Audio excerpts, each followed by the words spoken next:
Hello అండి, అందరికీ నమస్కారం. ఈరోజు నేను మీకు ఒక బలవర్ధకమైన జ్యూస్ని తయారు చేసి చూపిద్దాం అనుకుంటున్నాను. ఇది ఆరోగ్యానికి ఎంతో మంచిది. దీన్ని మార్నింగ్ తీసుకోవడం వలన మనకి ఎన్నో ప్రయోజనాలు ఉంటాయి. తర్వాత వెయిట్ లాస్ కూడా ఇది ఉపయోగపడుతుంది. ఇందులో అన్నిట్లో కూడా చాలా బలమైనటువంటి కంటెంట్స్ ఉన్నాయి.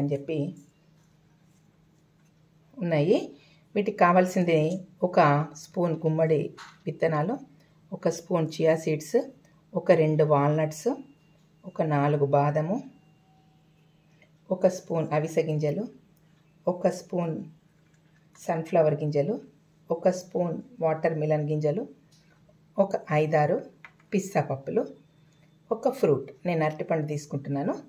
దీంట్లో యాపిల్ అయినా తీసుకోవచ్చు, ఇంకా మీకు వేరే ఏమైనా పళ్ళు ఇష్టం అనిపిస్తే అవి కూడా తీసుకోవచ్చు. వీటన్నిటిని కూడా ఓవర్ నైట్ నీళ్ళల్లో నానబెట్టుకొని ఉంచాలన్నమాట. శుభ్రంగా ఒకసారి కడిగేసేసుకొని తర్వాత శుభ్రమైన వాటర్లో కడిగి ఉంచుకొని శుభ్రమైన వాటర్లోనే పెట్టుకోవాలన్నమాట. తర్వాత ఇవన్నీ ఈ అరటిపండుతో సహా మిక్సీలో వేసుకొని జ్యూస్ చేసుకోవాలి. అయితే కొంతమందికి కొంచెం స్వీట్ కావాలని ఉంటుంది.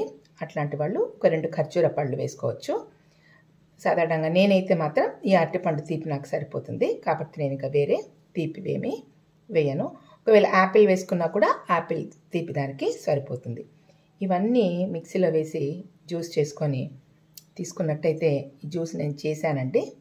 ఈ విధంగా వస్తుంది ఈ జ్యూస్ని మనము ప్రొద్దున పూట తాగినట్టయితే చాలా బలమైనది. మనకి వెయిట్ లాస్ అవుతారు, తర్వాత హెయిర్ ఫాల్ ఉండదు, తర్వాత మన ఆరోగ్యానికి అన్నిటికీ కూడా మనము ఎముకలకు కానీ బ్రెయిన్కి కానీ తర్వాత అన్నిటికీ కూడా పనికొస్తుంది అనమాట. బ్యాక్ పెయిన్ రాదు, తర్వాత కాళ్ళ నొప్పులు కానీ అట్లాంటివి ఏమి కూడా మనకి రాకుండా మనల్ని ఆరోగ్యంగా ఉంచుతుంది.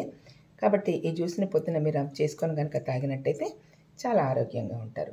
ఒకవేళ ఇది తాగిన తర్వాత మీకు బ్రేక్ఫాస్ట్ అవసరం లేదు, ఇన్ కేస్ మీకు కావాలి అని అనిపిస్తే మీరు బ్రేక్ఫాస్ట్ కూడా తీసుకోవచ్చు. ఓకేనండి, థ్యాంక్ యూ.